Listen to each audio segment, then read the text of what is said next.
Jorge Carrión nace en Tarragona en 1976, pero ha pasado la mayor parte de su vida en Mataró y Barcelona.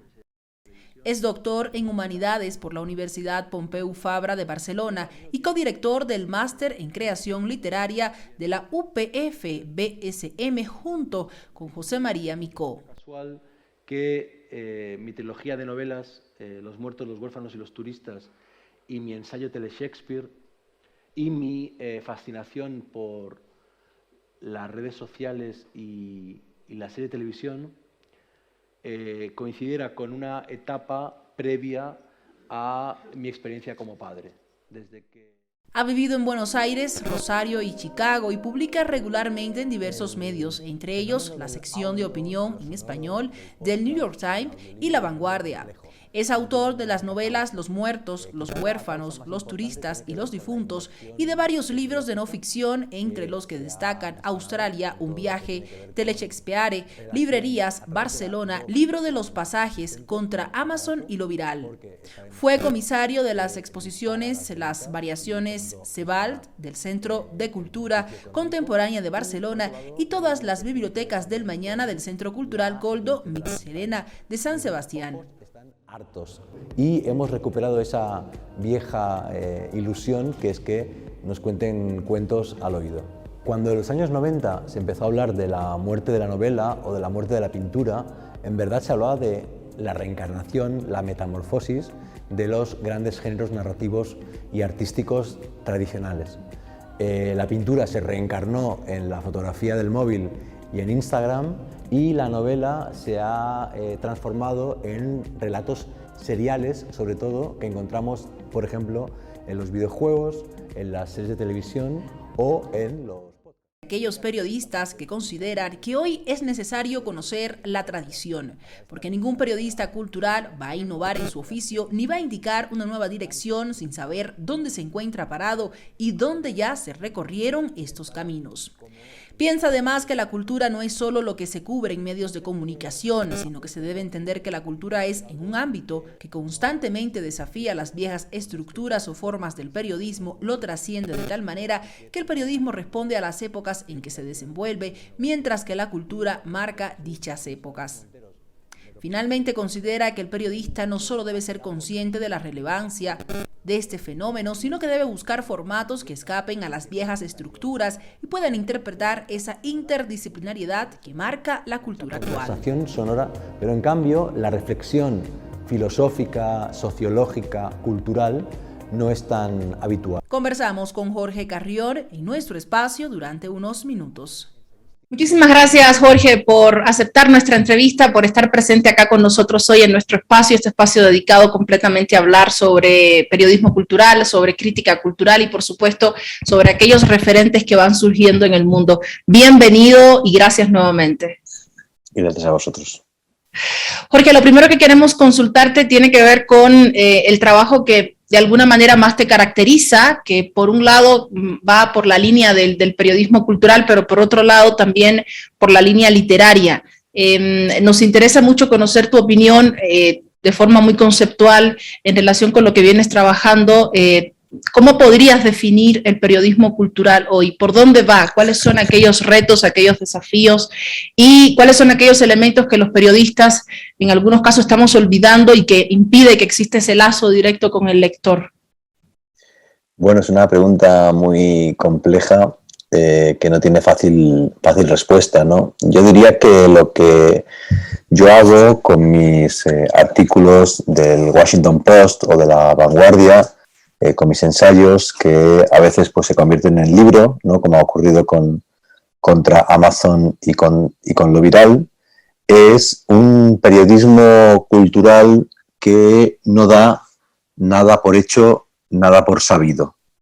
Quizá más que la estructura mental o intelectual de las lecturas, ¿no? Y de la tradición clásica, pero esa tradición clásica no tiene que ser un estanco, un lugar cerrado, sino que debe ser un lugar abierto, un laboratorio, una caja de herramientas para entender cualquier fenómeno que pueda darse y que en principio pues, no sería considerado cultural, ¿no? Entonces, lo que he hecho en los últimos años, tanto en estos 2 libros, como en mis artículos, como en mi podcast Solaris, es abrir la cultura hacia la tecnocultura y hacia la cultura científica, de modo que me he abierto hacia lo que se ha dado en llamar divulgación.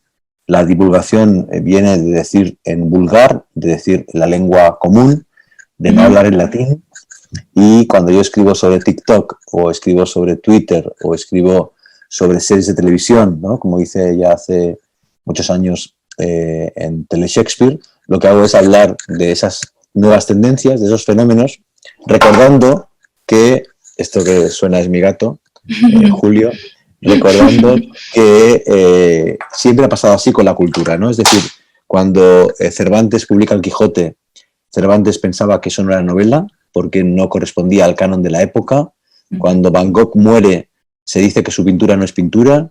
Cuando se inventa el bebop o el jazz o el hip hop o el trap, se dice que eso no es cultura. Y con el tiempo todo eso acaba siendo cultura si tiene una fuerza detrás considerable, ¿no? Yo con esa apertura y con esa perspectiva histórica me estoy abriendo desde hace tiempo a cualquier fenómeno que considere pertinente comentar por su impacto social y por su posible riqueza cultural.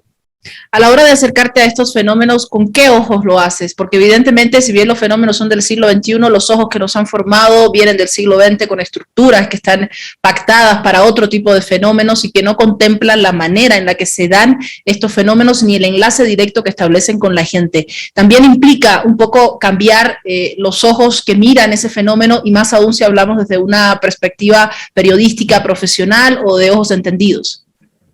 Sí, claro. Yo por un lado tengo la formación de humanidades clásica, ¿no? He leído pues a Dante o a Shakespeare o a Dickens. Por otro lado tengo evidentemente en mi cabeza el paradigma del siglo XX porque me formé en los años 90 sobre todo, y ahí todavía pues había un horizonte de carácter clásico vinculado con medios que ahora son clásicos como la radio, el cine, el arte contemporáneo, la literatura, etcétera, y todo eso cambia en los 90 justamente con Internet, pero yo en el año 98 todavía no tenía un email, ¿no? Y en el año 2002, cuando viajo a Australia para investigar la migración española a Australia y escribir un libro, no se me ocurrió buscar en Google, buscar en Internet fuentes, ¿no? Porque todavía no tenía esa suerte de pensamiento digital, ¿no?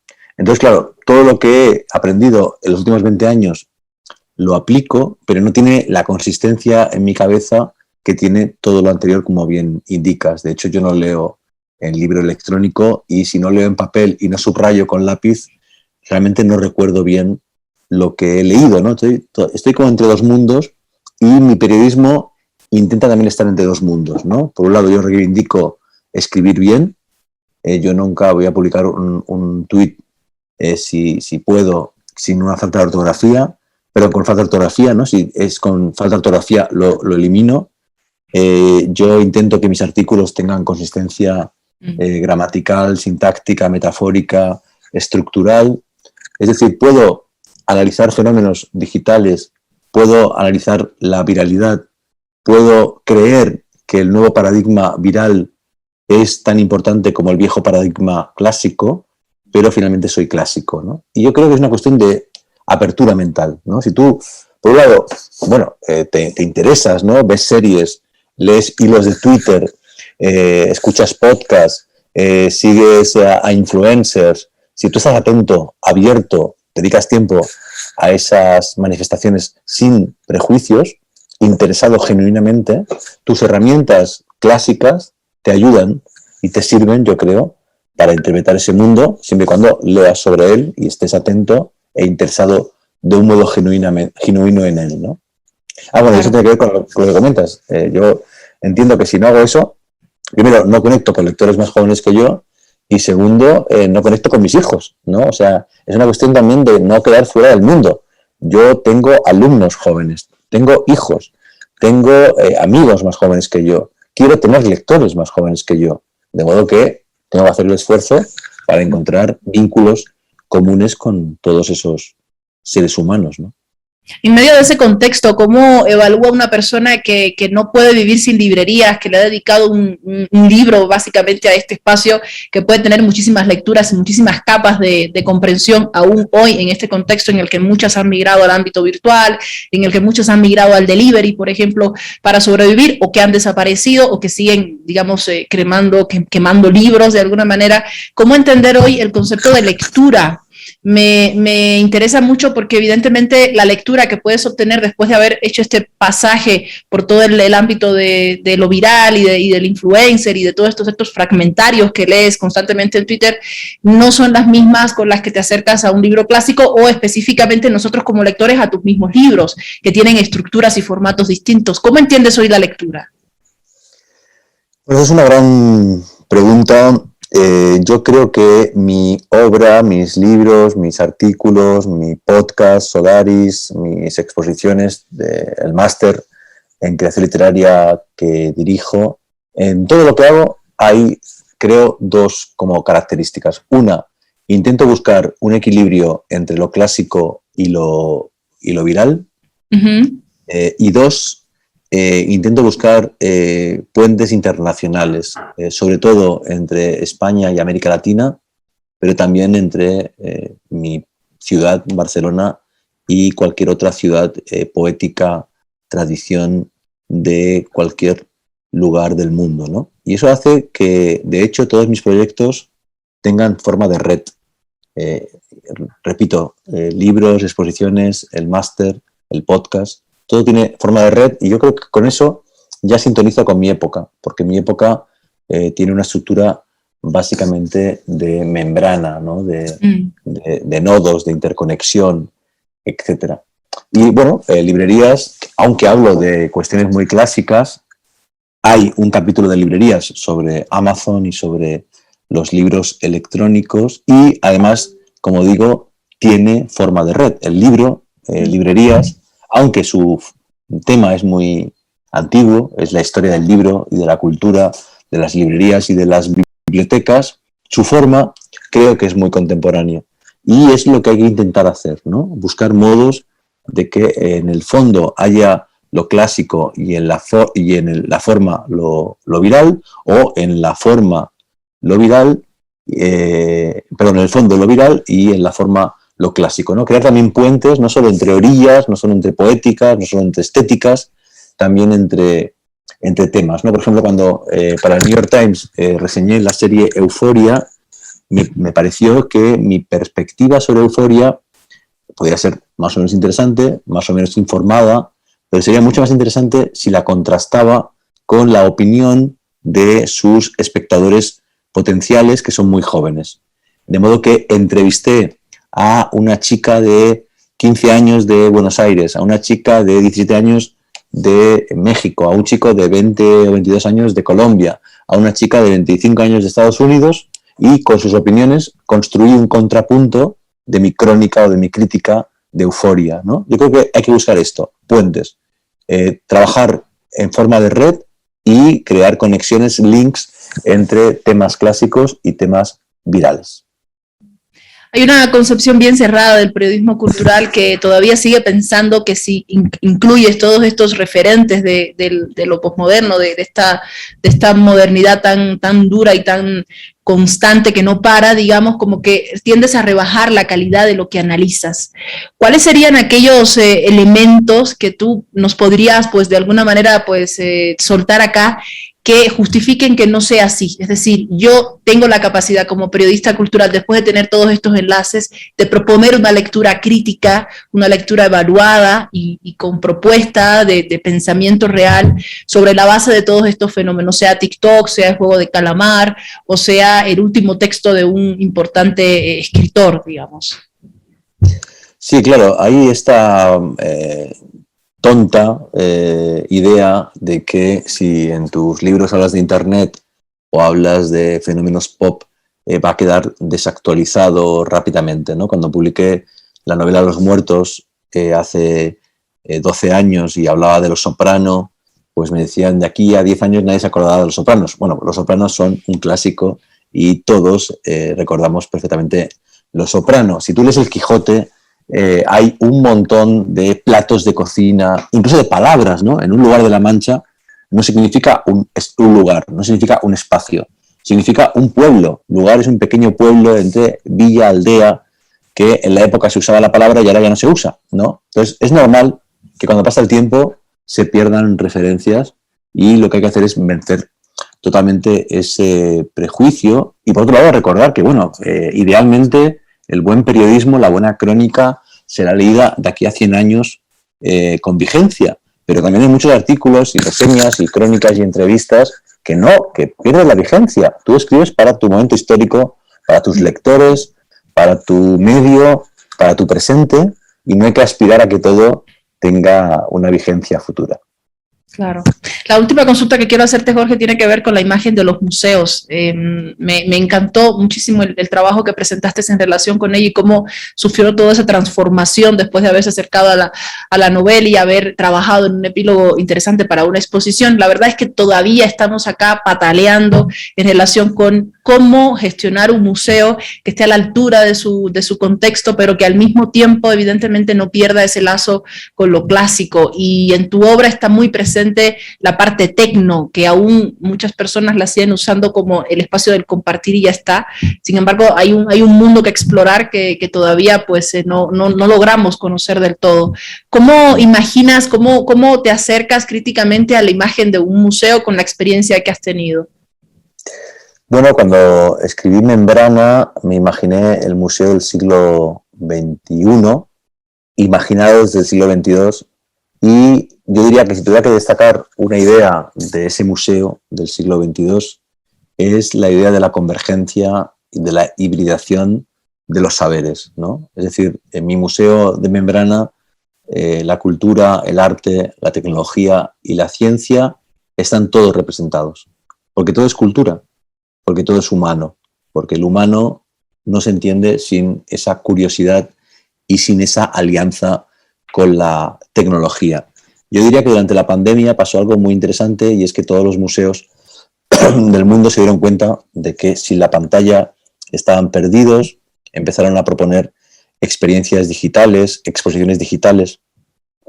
Y es verdad, tiene que haber un diálogo entre lo clásico y lo viral, lo físico y lo analógico y, por otro lado, lo virtual y la pantalla, sin duda. Y después, sobre lo que comentas de que hay diferentes pues, tipologías, ¿no?, de museo y hay países en los cuales pues, todavía no se ha llegado a esa idea de la importancia del museo tecnológico, de la tecnocultura.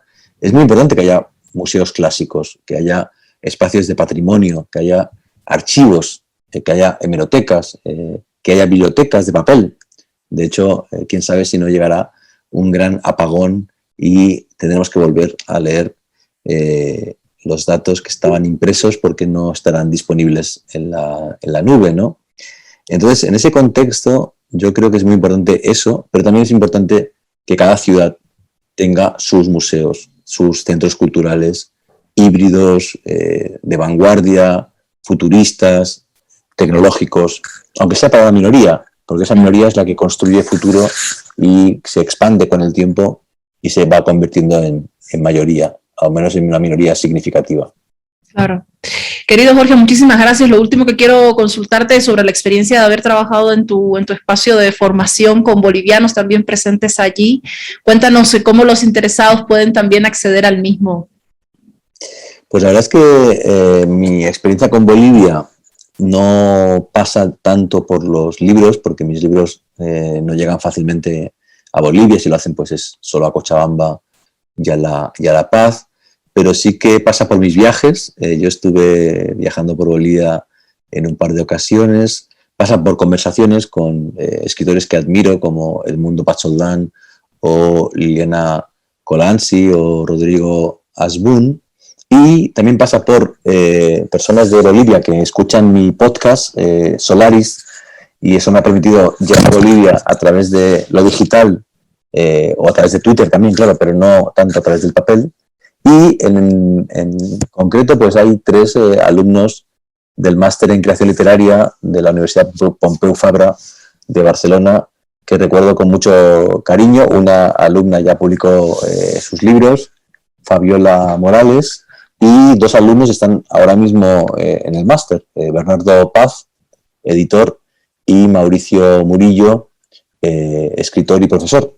De modo que tenemos al menos 3 alumnos que yo ahora recuerde, bolivianos, y siempre es importante para un espacio iberoamericano como el máster en creación literaria, por donde han pasado escritores como Juan Pablo Villalobos o como Martín Caparrós o como Leila Guerriero, como profesores y como alumnos, pues el cronista Josep Zárate, peruano, o la autora ecuatoriana Mónica Ojeda son exalumnos nuestros. Para mí es muy importante que sea un espacio iberoamericano de diálogo entre Barcelona y América Latina, de modo que, bueno, los bolivianos, por supuesto, son más que bienvenidos, y de hecho ya creo que hemos tenido alumnos de todos los países de América Latina. Yo juraría que desde República Dominicana o Puerto Rico hasta Chile, Argentina y Uruguay hemos tenido alumnos de América del Sur. Qué bien, muy buenos representantes. Bueno, pues me alegra muchísimo que el podcast siga caminando y que tenga en mente seguir pues creando próximos episodios desde acá. La verdad es que lo escuchamos muchísimo. No tenemos la posibilidad quizás de enlazarnos, digamos, de forma frontal con podcasts que sí están pensados desde la perspectiva, aunque sea diferente del periodismo cultural. Hay podcasts de todo tipo, pero en el caso de ustedes realmente es interesante. Yo también pues lo sigo feliz, así es que nada, para mí un gustazo haber charlado contigo estos minutos, y desde acá pues seguiremos de cerca tu trabajo. Muchas gracias. Muchas gracias a ti y a todos los que nos han escuchado.